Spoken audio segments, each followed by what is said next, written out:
யூடியூப்பில் பயணிக்கும் அனைத்து ஜோதிட நண்பர்களுக்கும் வணக்கம்.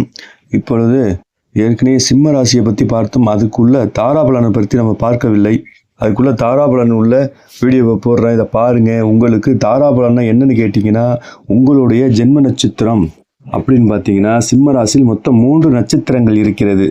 மகம், பூரம், உத்திர நட்சத்திரங்கள் இருக்குது. இந்த 3 நட்சத்திரத்திற்கு 3 கேரக்டர்கள் உண்டு. 3 நட்சத்திரத்திற்கு வெவ்வேறு குணங்கள் உண்டு. ஏன்றால் ஒன்று கேதுவுடைய நட்சத்திரம், இன்னொன்று சுக்கிரனுடைய நட்சத்திரம், இன்னொன்று சூரியனுடைய நட்சத்திரம். ஒரு நட்சத்திரத்திற்கு 8ஆம் அதிபதி லக்னத்தில் இருக்கும். எல்லா ராசிக்கும் எல்லா லக்னத்திற்கும் பார்த்தீங்கன்னா ஒரு ராசிக்கு 8ஆம் அதிபதி தன் லக்னத்திலே இருக்கும். அப்படி ஒவ்வொன்றும் வர காலங்களில் இந்த ஒரு நட்சத்திரத்திற்கு 3ஆம் நட்சத்திரம், 5ஆம் நட்சத்திரம், 7ஆம் நட்சத்திரம் மட்டும் விலகி கொண்டு பாக்கி எல்லா நட்சத்திரத்திலையும் சுபகாரியங்கள் எல்லா காரியங்களும் செய்யுங்க. உங்களுடைய போகக்கூடிய தசாபுத்திகளையும் மீறி இந்த நட்சத்திரங்கள் வேலை பார்க்கும். அதனால தான் சொல்கிறேன், இந்த தாராபலனை கொஞ்சம் கவனித்து பாருங்கள். எனக்கு தாராபலன் தெரியலனா அருகில் உள்ள ஜோதிடர், உங்கள் ஊரில் உள்ள அருகில் உள்ள ஜோதிடத்தை போய் எனக்கு உள்ள ஜென்ம நட்சத்திரத்திற்கு தாராபலன் உள்ள நட்சத்திரத்தை எழுதி கொடுங்கன்னு சொல்லிட்டு நீங்கள் கேளுங்க. அவங்க எழுதி கொடுப்பாங்க. அந்த நட்சத்திரத்திலிருந்து 3ஆவது நட்சத்திரத்து உங்களுடைய விபத்து நட்சத்திரம். அந்த நட்சத்திரத்தில் பயணங்கள் போகும்போது கவனித்து பார்த்து போங்க. அதற்கு பிறகு கோயில் குளத்துக்கு விசேஷத்துக்கு போகிறோம், மொட்டை அடிக்க போகிறோம், காது குத்த போகிறோம், கோயில் குலதெய்வத்து கோயிலுக்கு போகிறோன்னா இந்த நட்சத்திரத்தில் போகாதீங்க. அன்றைக்கி போனீங்கன்னா ஆக்சிடெண்ட் ஆகும், சண்டை சச்சரவுகளாகவும் குடும்பத்தில் குழப்பங்களை ஏற்படுத்தும். இப்படி 3ஆவது நட்சத்திரங்களில் ஏதோ போயிட்டு இருந்தோம், திடீர்னு ஆயிடுச்சுங்க. எப்படி ஆச்சுன்னு தெரியலன்னு கேட்டிங்கன்னா, உங்களுடைய ஜென்ம நட்சத்திரத்துக்கு 3ஆவது நட்சத்திரம் விபத்து நட்சத்திரம் வரக்கூடிய காலகட்டத்தில் நீங்கள் போயிட்டீங்கன்னா அங்கே மாட்டிக்கொள்ளுவீங்க. அதனால் நட்சத்திரத்தை பார்த்து போங்க. ஏன்னா இந்த நட்சத்திரம் பார்த்தீங்கன்னா நம்ம ராசிக்கும் லக்னத்திற்கும் 50% ஒரு கிரகத்துக்கு கொடுக்கக்கூடியது அந்த நட்சத்திரம். 50% தசாபுத்திகள் வேலை செய்யும், 50% உயிராற்றல் இந்த நட்சத்திரம் வேலை செய்யும்.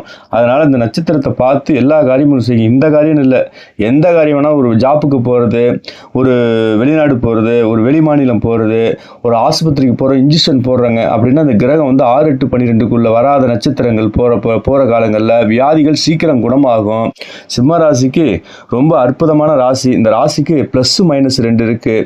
மைனஸ் என்னன்னு கேட்டிங்கன்னா, கோபம் அதிகமாக வரும். அந்த கோபத்தை குறைச்சிட்டாங்கன்னா அந்த சிம்ம ராசிக்காரங்களை அடிக்கிறது இந்த உலகத்தில் ஆளே இல்லைங்க. எப்போதுமே சிம்ம ராசிக்காரங்களுக்கு முன்கோபம் ஜாஸ்தி. ஏன்னு கேட்டிங்கன்னா, அந்த ராசி அதிபதி பார்த்தீங்கன்னா சூரியனாக இருப்பதால் முன்கோபம் திடீர் வந்துருங்க. 9 பிளானட்லேயே இந்த ஒரு பிளானட்டு பயங்கரமான கோப பிளானட்டுங்க. இந்த பிளானட்டு பார்த்தீங்கன்னா 10 நிமிஷம் தான் கோபப்படும், அடுத்த 10 நிமிஷம் சிரிக்கிறதுக்கு ஒரே ஒரு வாய்ப்பு தான்.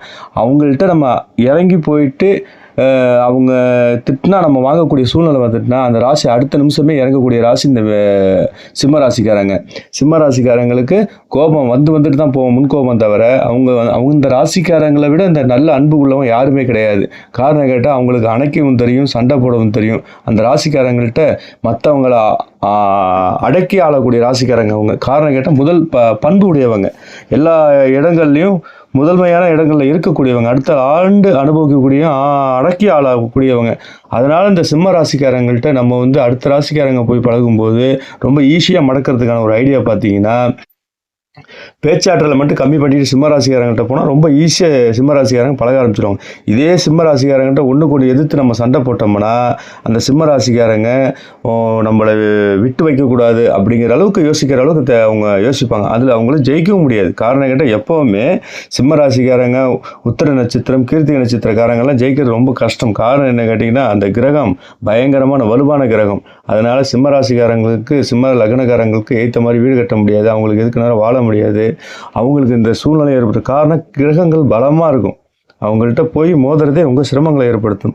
அதனால் இந்த தாராபலனில் பார்த்தீங்கன்னா உங்களுடைய மக நட்சத்திரம், பூர நட்சத்திரம், உத்திர நட்சத்திரங்கள் இருக்குது. மகத்திற்கு 3ஆவது நட்சத்திரம் பார்த்தீங்கன்னா உத்திரம், கீர்த்திகை, உத்திராட நட்சத்திரங்களில் எந்த ஒரு நல்ல விஷயங்களும் இந்த மக நட்சத்திரக்காரங்க செய்யக்கூடாது. அதற்கு பிறகு பார்த்தீங்கன்னா 5ஆவது நட்சத்திரம் இந்த மகம் சிம்மராசிக்காரங்களுக்கு மிருகசீரிடம், சித்திரை, அவிட்ட நட்சத்திரத்தில் எந்த காரியங்களும் அவங்க செய்யக்கூடாது. ஏன்னா பிரிவினைகளை ஏற்படுத்தும். இது 5ஆவது நட்சத்திரமாக தாராபலனில் வரக்கூடிய நட்சத்திரமாக இருக்குது. அதையும் செய்யாதீங்க. உங்களுடைய மக நட்சத்திரத்திற்கு சிம்ம ராசிக்கு 7ஆவது நட்சத்திரம் புனர்பூஷம், விசாகம், பூரட்டாதி நட்சத்திரத்தை தள்ளிக்குங்க. எனக்கு இது தெரியலைங்க அப்படின்னா அருகில் உள்ள உங்கள் ஊர்லேருந்து அருகில் உள்ள ஜோதிடத்தை கேட்டு இதை தெரிஞ்சுக்கிங்க, சொல்லுவாங்க.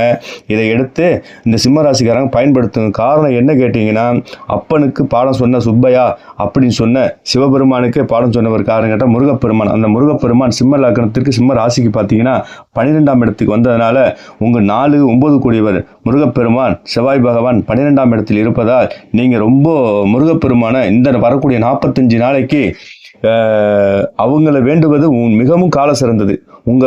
உங்கள் ஊருக்கு அருகில் உள்ள பாலமுருகன் கோயிலுக்கு போய் தினமும் இந்த 45 நாளுக்கு விளக்கு போட்டு அந்த முருகப்பெருமான் மூல மந்திரம் ஏதோ ஒரு மந்திரம் முருகப்பெருமானுடைய மந்திரத்தை சொல்லி தீபம் ஆண் பெண் இருபாலர்களும் வரக்கூடிய சிம்ம ராசி சிம்ம லக்னத்துக்காரங்க அங்கே போய் காலையில் செவ்வாய்க்கிழமை வரக்கூடிய 6 to 7, 1 to 2, நைட்டு 8 to 9 இப்படி இந்த வர ஓரைகளில் செவ்வாயுடைய ஓரைகளில் வரவங்கள்ட்ட அது போய் இந்த சிம்ம ராசி சிம்ம லக்னத்துக்காரங்க அங்கே போய் விளக்கு போட்டு உங்களுடைய பிரார்த்தனை வச்சுட்டு வாங்க.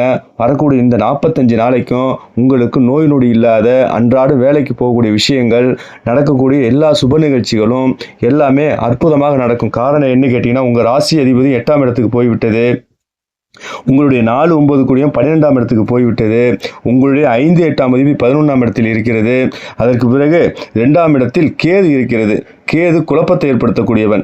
8ஆம் இடத்தில் பார்த்தீங்கன்னா சனி, ராகு, புதன், சுக்கிரன் இப்படி பார்த்தீங்கன்னா 8ஆம் இடத்தில் இருப்பதால் வண்டி வாகனத்தில் போகிறப்ப ரொம்ப கவனமாக போங்க. கண்டிப்பாக ஆக்சிடென்ட் துன்பங்கள் அதிகமாகிறதுக்கான வாய்ப்புகள் ரொம்ப அதிகமாக இருக்குது. இதை தவிர முருகப்பெருமானை இறுக்கி பிடித்து கொள்ளுங்கள். ஏன்னா வண்டி ராகு அங்கே இருப்பதால் ராகு பார்த்தீங்கன்னா நிழல் கிரகம். வண்டி வாகனத்தில் போகிறப்ப பட்டுன்னு காற்றுல அடித்து தள்ளி விட்டுரும். அதனால் கவனமாக பார்த்து போங்க. எந்த ஒரு சிரமங்கள் இருந்தாலும் உங்களுக்கு என்ன ப்ராப்ளம் தான் கமெண்டில் போடுங்க. உங்களுக்கு எல்லா விஷயங்களுக்கும் நான் ஆன்சர் பண்ணுவேன் கண்டிப்பாக. சப்ஸ்கிரைப் பண்ணுங்க. பக்கத்தில் உள்ள வீடியோ ஃபார்வர்டு பண்ணுங்கள் அடுத்தவங்களுக்கு. நன்றி, வணக்கம்.